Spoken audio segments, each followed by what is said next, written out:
So I'm just going to have me a good old-fashioned bitch fest.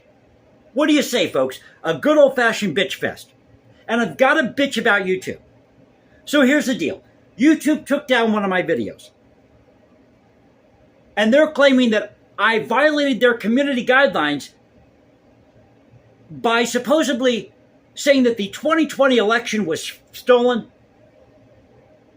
talking about election fraud, when the video in question was talking about this Trump town hall. This town hall that Trump did with CNN. And I have a copy of this video on my phone. I've gone back through that video, YouTube, a good 2 or 3 times.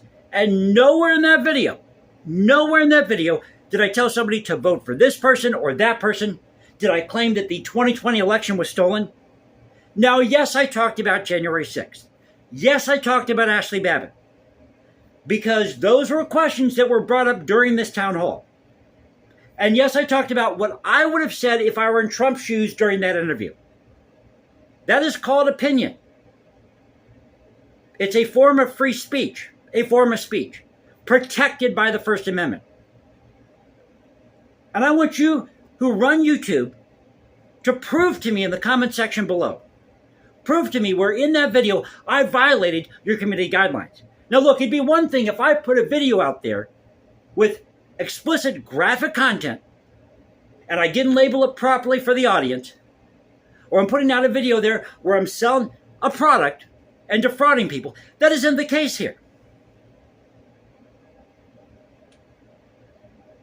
And if I believe that the 2020 election was stolen, that is my opinion. Not saying that I believe the 2020 election was stolen, but I'm just saying that if I were to believe that, that is my opinion. And you do not have a right to violate my opinion, my First Amendment.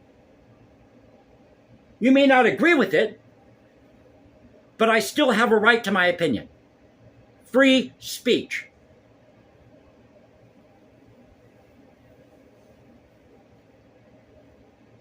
I'm just so fried over this. I don't know where to start, folks. So I thought I'd come here and have a good old-fashioned bitch fest.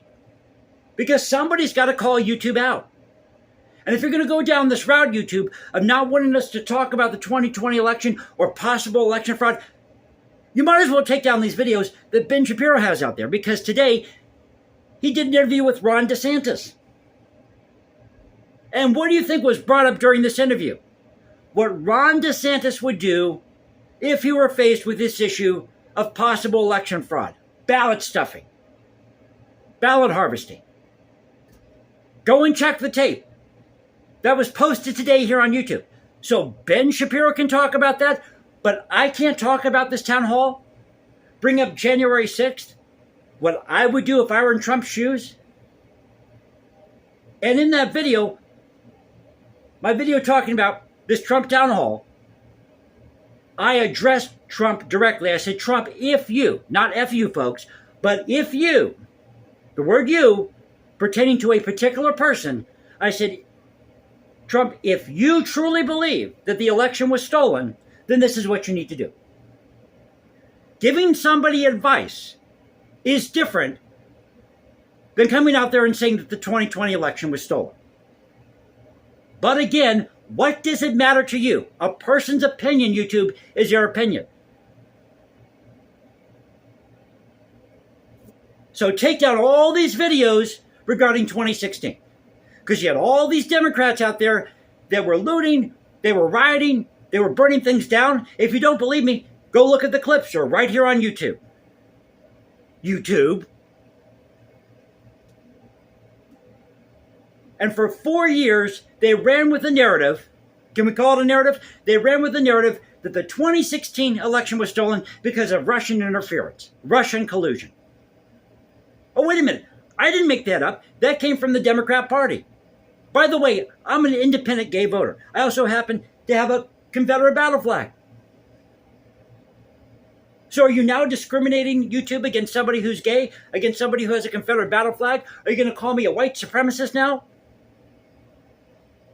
So I thought I'd come here and rant about this, call YouTube out, because I did nothing wrong here. I posted a video. I talked about an issue that was happening, a current event, gave my opinion, That's what I did in that video.